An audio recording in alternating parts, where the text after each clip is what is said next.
नमस्कार, मैं सुमित यादव। इस समय असम में हैं। असम की तस्वीरें, असम चुनाव की तस्वीरें आप लोगों को दिखा रहे हैं। 9 अप्रैल को असम में 126 सीटों पर मतदान होना है। बीते लंबे अरसे से भारतीय जनता पार्टी और कांग्रेस की असम में सरकार रही है, लेकिन इस बार का चुनाव कुछ अलग इस वजह से क्योंकि इस बार झारखंड से जेएमएम झारखंड मुक्ति मोर्चा हेमंत सोरेन यहाँ पहुँचे हैं और एक तीसरा फ्रंट, थर्ड फ्रंट बन के तैयार हुआ है। झारखंड मुक्ति मोर्चा, जय भारत पार्टी और यहाँ के कुछ आशा संगठन को मिला के तीसरा फ्रंट, तीसरा मोर्चा यहाँ पे बनाया गया है। अब क्या असर वो यहाँ पर डालेगा? हेमंत सोरेन लगातार यहाँ पर रैली कर रहे हैं। एक बहुत बड़ा जुड़ाव यहाँ के लोगों का झारखंड से, उड़ीसा से, छत्तीसगढ़ से रहा है, क्योंकि लगातार हम लोग इस बारे में बातचीत कर रहे हैं कि ये तमाम चाय बागान की तस्वीर, ये तमाम जितने चाय बागान असम में आप लोग देख रहे हैं, इन लोगों को यहाँ पर काम करने के लिए झारखंड से, उड़ीसा से, छत्तीसगढ़ से लोगों को यहाँ बुलाया गया। यहाँ पे काम करने के लिए बुलाया गया। ये कहा गया कि वहाँ पर चाय का पेड़ है, पेड़ हिलाइएगा तो पैसा गिरेगा।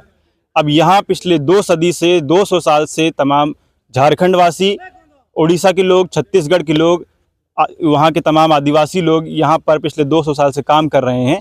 लेकिन आज भी स्थिति कुछ इस तरीके की है कि इनके पास अपनी खुद की ज़मीन नहीं है।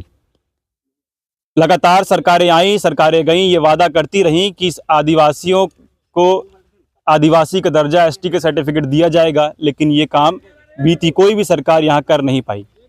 इन लोगों को ये कहा गया कि यहाँ पे आप लोगों को ज़मीन का पट्टा दिया जाएगा, लेकिन आज भी यहाँ के आदिवासी अपनी ज़मीन के लिए तरस रहे हैं। उनकी ये मांग है कि हमें हमारी ज़मीन का पट्टा दिया जाए। हम आसामीज़ हैं, हम असम के लोग हैं। बीते 200 साल से हमारे पुरखे, हमारे पूर्वज यहाँ रह के गए। उन लोगों ने ये चाय बागान बनाया, उन लोगों ने यहाँ पे खेती की शुरुआत की चाय की। लेकिन अभी भी स्थिति इस तरीके की है कि यहाँ आज हम लोग 2026 में हैं, कुछ दिन बाद यहाँ पे मतदान होना है, लेकिन आज भी यहाँ के लोग ये चाहते हैं कि हमें हमारी ज़मीन मिले, हमें आदिवासी कहा जाए। और भी प्रदेशों में चाय की खेती होती है, तमिलनाडु में होती है, केरला में होती है, बंगाल में होती है, झारखंड में होती है, लेकिन जो स्थिति यहाँ पर आदिवासियों की है, यहाँ पे चाय की खेती करने वाले आदिवासियों की है, वो स्थिति किसी भी दूसरे प्रदेश में नहीं है। बाकी हर जगह शेड्यूल ट्राइब का दर्जा है, एसटी का दर्जा है तमाम आदिवासियों के पास, लेकिन जब हम असम आते हैं तो असम में वो शेड्यूल ट्राइब टी ट्राइब हो जाता है। एक भी से फैसिलिटी जो शेड्यूल ट्राइब को मिलती है, चाहे वो नौकरियों में हो, यूनिवर्सिटीज़ में हो, पढ़ाई लिखाई में हो, वो कोई भी फैसिलिटी यहाँ पर टी ट्राइब को नहीं मिलती। इसीलिए तमाम पिछले काफ़ी लंबे अरसे से ये मांग है कि टी ट्राइब को यहाँ पे एसटी का दर्जा दिया जाए, लेकिन वो मांग ना बीती कांग्रेस की सरकार पूरी कर पाई, ना भारतीय जनता पार्टी की सरकार पूरी कर पाई। कहने को तो आप कहिएगा कि आपने आदिवासी महिला मुख्यमंत्री बना दी है, कहने को आप कहिएगा कि आपने छत्तीसगढ़ में आदिवासी मुख्यमंत्री बनाया, आप कहिएगा कि आपने उड़ीसा में आदिवासी मुख्यमंत्री बनाया, लेकिन आदिवासी राष्ट्रपति बना देने से, आदिवासी मुख्यमंत्री बना देने से यहाँ पे असम के जो आदिवासी लोग हैं उन लोगों का कुछ भला हो नहीं पाया। आज भी हम लोग 200 रुपये लीटर तेल हो गया, 250 रुपये यहाँ पे लोग मजदूरी में काम करते हैं, कैसे घर चलाइएगा? हम लोग तमाम लोगों से बातचीत किए, उसके बाद ये पता चला कि जो स्कूल है, डेली का 20 रुपये जाना, 20 रुपये आना किराया लगता है। 250 रुपये कमाते हैं, उसमें से 40 रुपये बच्चे के स्कूल जाने का किराया है। गलती से अगर किसी के 3 बच्चे हैं तो आप समझ लीजिएगा कि वो सारी दिहाड़ी स्कूल जाने के किराए में लग जाएगी। कैसे आप पढ़ाइएगा बच्चे को? तो ये स्थिति यहाँ पर शेड्यूल ट्राइब की है।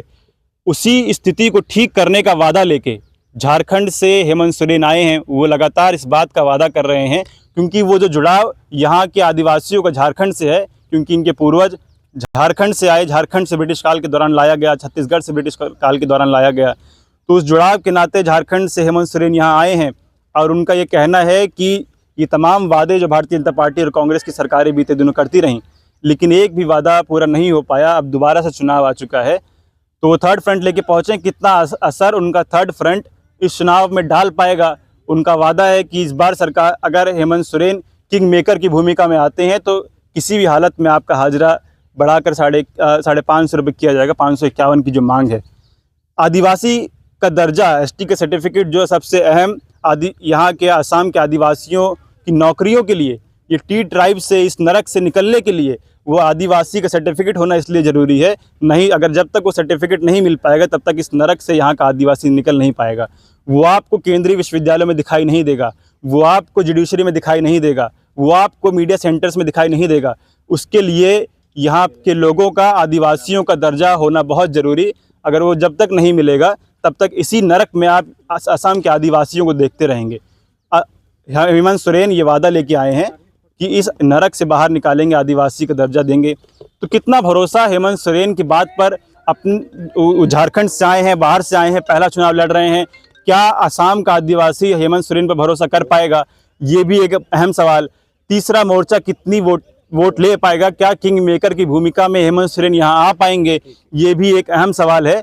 इन्हीं सवालों के साथ मैं आपको छोड़े जा रहा हूँ। आप लोग बताइएगा कि ये स्थिति, हम कहने को 75वां वर्ष आज़ादी का अमृतकाल हम लोग मना रहे हैं, अमृतकाल असम वालों के लिए कितना अमृतकाल है, ये एक बहुत बड़ा सवाल है।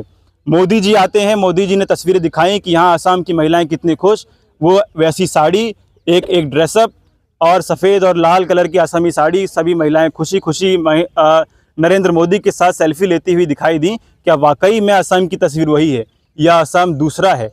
इस असम की कंडीशन अलग है, इस असम की स्थिति दूसरी है। लोगों के पास अपनी खुद की ज़मीन, 200 साल यहाँ पे रहने के बावजूद अपनी ज़मीन ना बना पाना, ये आप समझिएगा यहाँ के लोगों को किस तरीके से बंधुआ बना के काम किया जा रहा है। आप लोगों पर छोड़ रहा हूँ, आप लोग अपनी राय कमेंट बॉक्स में दीजिएगा। वीडियो में ख़त्म कर रहा हूँ, आप लोगों से मुलाकात अगली वीडियो में होगी। जुड़ा रहे हमारे साथ, तब तक के लिए नमस्कार।